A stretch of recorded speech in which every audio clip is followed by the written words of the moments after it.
अस्सलाम वालेकुम students, welcome back to our new video. और आज के लेक्चर में हम डिस्कस करेंगे एक्सरसाइज नंबर 1.2 के सवालात। और 1.2 के सवालात को डिस्कस करने से पहले कुछ चीज़ें हैं जो सवालात से रिलेटेड हैं, उसको अगर आप जान लो, उसके फार्मूलाज को सीख लो, तो सवालात को सॉल्व करना काफ़ी हद तक आसान हो जाएगा। लेट्स से अगर हमारे पास z एक कॉम्प्लेक्स नंबर है और z की वैल्यू है हमारे पास a plus iota b. Last lecture में मैंने ज़्यादातर जो है वो z को x प्लस आयोटा वाई लिया था, तो अब हम a प्लस आयोटा बी ले लेते हैं, कोई फ़र्क नहीं पड़ता। और आपके पास z बार क्या हो जाएगा, z बार हमारे पास बराबर हो जाएगा a माइनस आयोटा बी के। सही। और मुझे इसको क्या कराना है, मुझे इसको ऐड कराना है, addition of complex number to its conjugate. Add करा रहे हैं तो ये वाला आयोटा बी से ये वाला आयोटा बी कैंसिल हो जाएगा। तो आपके पास बच्चों क्या आ जाएगा, z प्लस जेड बार। z प्लस जेड बार किसके बराबर आ जाएगा, 2a के बराबर आ जाएगा। तो याद रखिएगा कि अगर दो कॉम्प्लेक्स नंबर, एक कॉम्प्लेक्स नंबर और उसका कॉन्जुगेट अगर आपस में ऐड होते हैं तो हमारे पास क्या निकल कर आता है, हमारे पास एक रियल नंबर निकल कर आता है। ठीक है बच्चों, ये वाली बात क्लियर हो गई।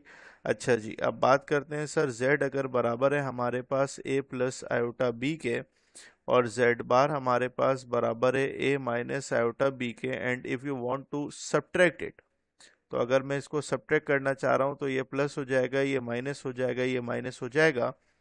तो z माइनस जेड बार बराबर आ जाएगा, a से ये कैंसिल हो चुका होगा, तो 2 आयोटा और b आ जाएगा। तो बेसिकली ये क्या है, ये एक इमेजिनरी नंबर है या कॉम्प्लेक्स नंबर है।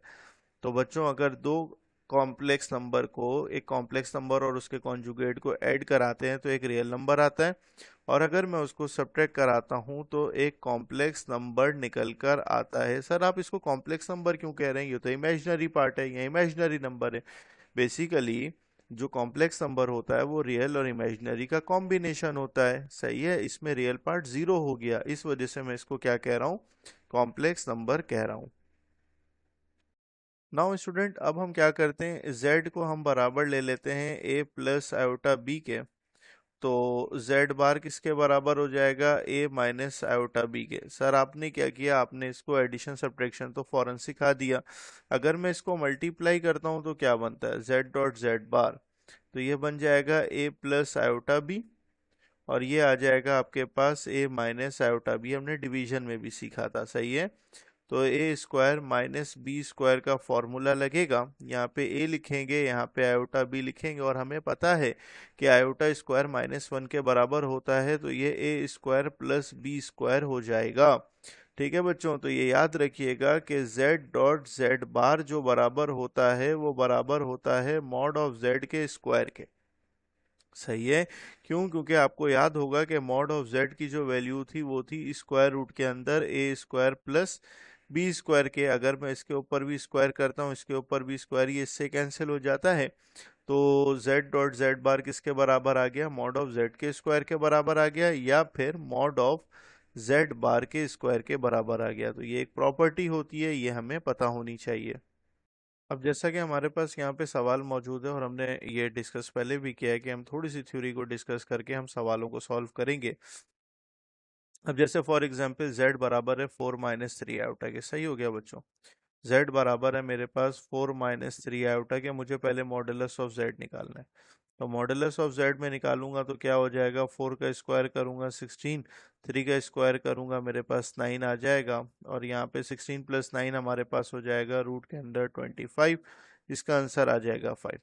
अब मॉडुलस ऑफ, अगर मैं माइनस जेड निकालना चाह रहा हूँ तो मॉडुलस ऑफ माइनस जेड निकालने के लिए मुझे स्क्वायर रूट, सही है, मुझे पूरा ये माइनस हो जाएगा ना, ये माइनस हो जाएगा, तो -4 प्लस 3 आयोटा, तो -4 का स्क्वायर करेंगे तो भी 16 आएगा, 3 प्लस 3 का करेंगे तो भी आपके पास 9 आएगा, तो ये भी स्क्वायर रूट ऑफ 25 हो जाएगा। इसका आंसर भी क्या आ जाएगा, 5 आ जाएगा।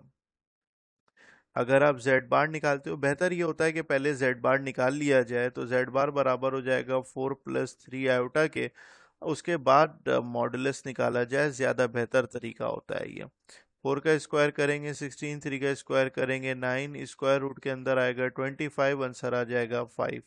उसके बाद वो कह रहा है मॉड्यूलस ऑफ माइनस जेड बार, तो पहले माइनस जेड बार निकालिए, तो -4 -3 आयोटा हो जाएगा। और ये माइनस जेड बार हमारे पास, इसका अगर मैं मॉडुलस निकालूंगा तो 4 का स्क्वायर 16, 3 का स्क्वायर 9, स्क्वायर रूट के अंदर आपके पास आ जाएगा 25, इसका भी आंसर आ जाएगा 5। सही है। इसी के दूसरे वाले पार्ट में, ये तो पहला वाला पार्ट हमने इसका सॉल्व कर लिया ना। अब अगर हम इसके दूसरे वाले सवाल की बात करें तो दूसरे वाले सवाल में वो ये कह रहा है कि सर अगर मैं z का कॉन्जुगेट निकालता हूँ 2 बार तो वो z के बराबर ही आता है। तो भाई z किसके बराबर है? z बराबर है मेरे पास 4 -3 आयोटा के। अगर मैं z का कॉन्जुगेट निकालता हूँ तो 4 + 3 आयोटा आ जाता है। अगर मैं इसका दोबारा से कॉन्जुगेट निकालता हूँ तो ये 4 -3 आयोटा ही आ जाता है। तो ये भी हमारा प्रूफ हो गया।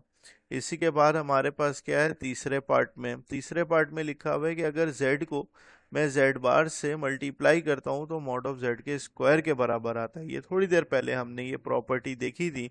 तो आइए देख लेते हैं कि सर z है डॉट जेड बार है, ठीक हो गया। z किसके बराबर है? 4 -3 आयोटा के। ये बराबर है 4 + 3 आयोटा के।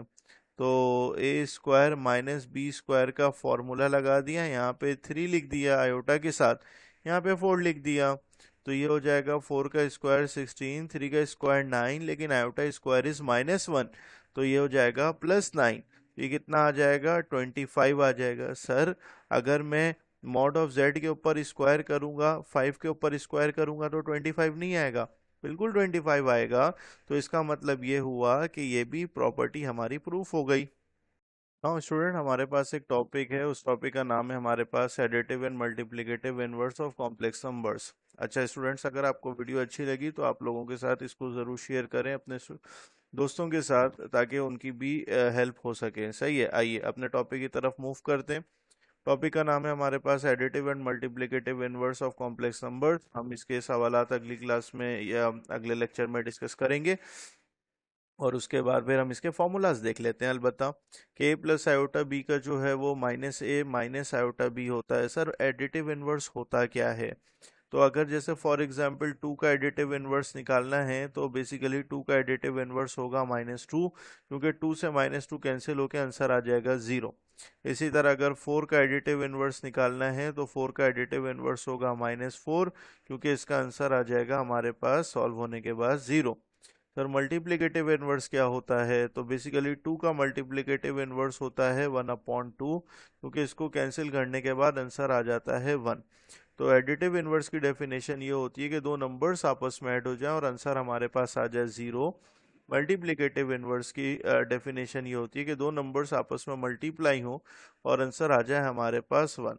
तो मिलते हैं नेक्स्ट वीडियो में इसके मजीद क्वेश्चंस के साथ। अब ये फॉर्मूला थोड़ा सा हमें जस्टिफाई करना पड़ेगा कि सर a² / b² में क्यों आ रहा है, 1/ab क्यों नहीं हुआ। तो बेसिकली इसको हम नेक्स्ट वीडियो में जब हम सवाल सॉल्व करेंगे तो उसको देखते हैं। मिलते हैं नेक्स्ट वीडियो में। अल्लाह हाफिज़।